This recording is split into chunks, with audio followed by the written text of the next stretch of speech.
Hey YouTube, RP here. Welcome to my channel. This is part 2 on the Spider-Man 2099 build. I'm going to talk today about all these pieces that I'm printing and show you how I'm scaling them to fit my body with ease.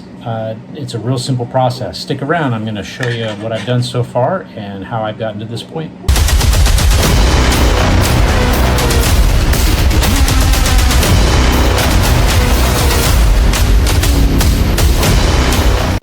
There are a lot of pieces to this Spider-Man 2099 DO3D file. This is just the helmet, and you've got multiple pieces. You have the lenses, you have the frames, you have the rear plate. That's just the helmet. Then you get into the body. There's a lot of armor, and I want to show you all of the armor that I have printed, and then we'll talk about how do you know how to scale those prints so that you only have to print them once. You don't have to go back and repeat and waste a lot of filament printing and printing. So let me show you what I've got laid out on the floor here and give you an overview of what I've printed so far. So here's what I have. I've got the front chest, the ribs, the abs, the front chest pieces. I have the shoulders, neck. Of course, we have the helmet. I have some different neck pieces. You'll notice that there are two necks, not because I misprinted them, but I have one at 100% and one at 105. I am testing comfort. So those are essentially the same neck pieces, but just different sizes. I also have the back that you can see here on the left-hand side. I have the back shoulder blade pieces, the neck that goes right above it. There's some pieces that go on the sides of the shoulder blade. Then we have the lower back. And on the printers, I have a right forearm, both front and back. And then I have the right and left biceps that are printing. Over 27 pieces, and that's just been over the last week or so. But the print quality is coming out really well. You can see here how nice and smooth these are. Post-production will be very light, but still we'll have to do sanding and filling in order to get that glossy paint smooth finish. But I'm really happy with how these prints are coming out. How do you get them though sized so that you only have to print them once? We're going to talk about that. I'm going to show you the method that I use that helps me, and hopefully you'll find it beneficial. So I use Cura as my slicer, and I have 3D scanned my body. I use EM3D, which is an Apple product. It does not work for Android, but you could find one for Android if you need it. And I put the STL files on my body, and I can scale them exactly to the size that I need to make that perfect custom fit. It's as simple as that. Try it out. This is how it works for me. Now that we've quickly shown you how to position and scale the armor, I'm going to show you how I position the armor pieces onto my build plates so that if you're curious, you can position them in a very similar form or very similar position, I should say. So let me go to Cura and show you how I positioned a lot of these pieces. Okay, here we have the neck pieces. A couple of them because I did 105 and 100%, but you can see how I positioned and where I put supports on the necks. Here we have pieces of the back. You got the shoulder pieces and the lower back pieces. Again, you can see where the supports go and how that's positioned. Here you have the biceps. And the important thing here is just make sure you've got good bite on these supports so that they don't fall over. And then here we have the eye lens and the eye mesh, and they were printed. They are printed really well that way. Here's the forearm, the front and the back piece, and where I put my supports, and those came out or are coming out great. These are parts of the ab, and you can see as these build up, how those were positioned and where those supports were placed. There are some more ab pieces, and for the most part, very simple placement, and the build was of the supports was really great. These are some shoulder pieces, and I've got those positioned with some tree supports in the back. So you may have to experiment with the tree supports. This is the front of the neck. It is very similar to how I printed my Iron Man neck. Very few supports, and those came out phenomenal. And then I've got the helmet, and the helmet, I don't put supports in the middle. I basically support the lenses, and that's about it in the back. Let's talk about comfort and mobility. The one thing I learned from my Iron Man suit is that it looks amazing and it really fits well, but the mobility is very restricted and there's not a lot of comfort. I want to take what I learned from that and apply it to this Spider-Man 2099 armor and build in some flexibility. Specifically, when you look at the thighs, they're one complete piece. And the thigh has a piece that comes up towards the hip section. And I'm going to show you what I would like to do. I want to remove part of that hip section from the thigh and put it in a way that it's going to give me some space to move and bend my leg a little bit more naturally. So let me show you the thigh piece and then what I have learned in Mesh Mixer to actually slice this in a way that's going to allow for that mobility and separation. Let me show you what I'm talking about. So this is on my Elegoo Neptune 3 Max, and I can print this if I position it the right way in one shot. But what I'd like to do is I want to take this piece right here, which goes up next to the hip, and I want to cut this out, and I want to make this a separate piece. And I'm going to show you why in just a minute. But let me show you in Mesh Mixer how I actually separated this piece from the thigh itself. This is Mesh Mixer, and it is a free program. I really enjoy it, and I use it for a lot of STL files. What I'm going to do is I'm going to import the thigh so you can see what that's going to look like here in Mesh Mixer. I'm going to click on Front View. I'm going to Edit, Transform, and then just simply lift that up. And we'll bring this down so we can see it a little better. And there you go. Now, how do you slice or cut this section out? Well, you could do what's called a plane cut and just make a straight line in there and hope that you get that lined up and you don't bleed into the lower part of the thigh here or the upper part of the hip plate.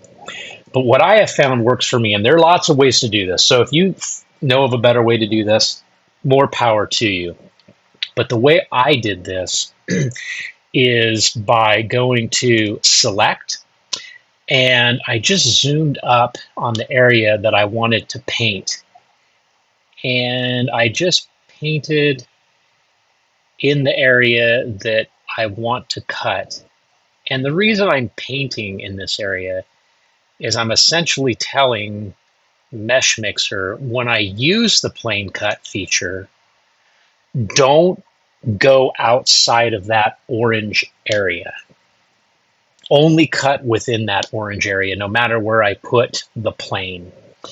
So when I go back to Edit and I hit Plane Cut, you could drag this up and try to position it, but the easiest way to do this is just to draw somewhat of a reasonable line where that plane is going to go. And then you can position this up and down, and you can see there's a little bit more of a space here. I could come down just a little bit more. But if that looks about right, then what I want to do is I want to keep both sections. I don't want to discard the section that you can see it's going to remove that section above. I want to keep both sections and hit Accept. Then I want to come over here to this side, again, under Edit, Plane Cut, and we're just going to draw the line through here. And let's just assume that that's exactly where we want it. And I want to keep both pieces and hit Accept. Okay, so what did that do? Well, it looks like it did nothing, but if we view the objects browser and then we come back to Edit and Separate Shells, what this is going to do is it now shows you the different shells of this STL file, one of which happens to be what we just cut. So if I select that and I go to Edit, Transform, I now can remove that piece from the leg. It's that simple. So let me show you why that's such a big deal.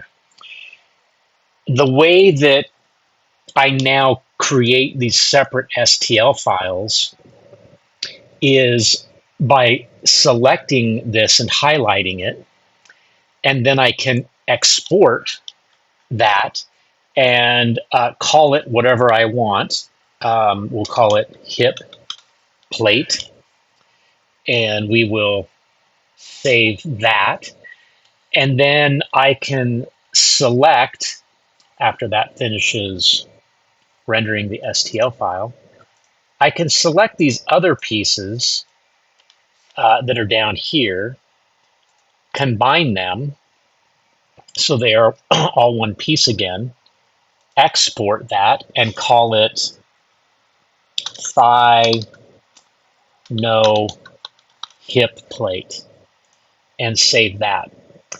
So once that's saved, I'm going to go back into Cura and show you what those are going to look like, and then show you what they then look like on the 3D scan of my body. Here we are again in Cura, and this is on my large printer. You recall that I had a hip plate, and then I had a right thigh no hip plate. So let's put these two in here and show you what that's going to look like. You should essentially see two separate STL files. So here is the hip plate, just like we cut. And the thigh is obviously a larger STL, so that's just taking a little bit more time. But the point of this is now I can easily put this thigh into my Elegoo build plate. Now you have to have obviously a large build plate like I do to print this all in one piece, but I have that. So now I'm not sticking out at the top, and I don't have to, put some wonky angle on this to position it. So let me show you the comfort and the mobility that this is going to give me when I put these pieces onto my 3D scan body. Here we are in Cura again, and you can see there's piece hip number 1 and detached from the thigh. Can you see the space here? This is where I'm going to get mobility. This is where I'm going to get some excess room. Underneath this armor will be a black undersuit. So it's going to really create nice definition and depth between the pieces that are attached to the undersuit, and the spacing will provide the mobility and the flexibility and range of motion. So here you have the cod piece. I've got this cod piece sized at 95%. I have the hip piece sized at 90%. And I have the thigh sized at 95. And you can see that everything is aligning and fits really nicely. And there's good spacing between the different files. Now I may need to go a little higher on this thigh piece, but I think 95 is what I'm going to go with. That looks good. But the goal behind all of this is mobility. And if I had this hip piece connected as one piece to the thigh, it would really make it difficult to bend at the joint in my hip here with my leg. So I hope this provides you with some ideas of how you can get creative in positioning the armor and situating the armor in a way that is going to work for you and provide more mobility, and that you can get great scale. So this is all great in theory, but does it work? Well, yeah, it does. So I'm going to show you all of these pieces that I've printed. I taped them together, and then I put them on my body so that I could get a nice natural fit, and it was very comfortable. And I'm going to show you right now what that looks like. Here we are.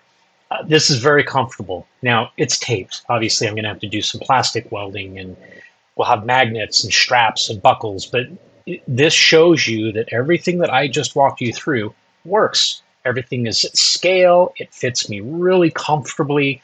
It's not too tight. It's not too loose. I really have good range of motion. I'm very happy with how this is coming out.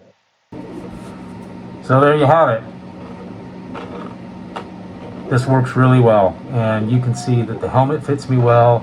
I've got good range of motion with my neck on the neck piece. I'm going to have a cover up down here that will be white, that will match the suit. And yeah, this works. So we'll continue to print everything and get all the rest of these pieces going. I'll show you how I position everything else, and hope you found this video helpful. So like and subscribe. Let me know if you have any questions or comments. Thanks.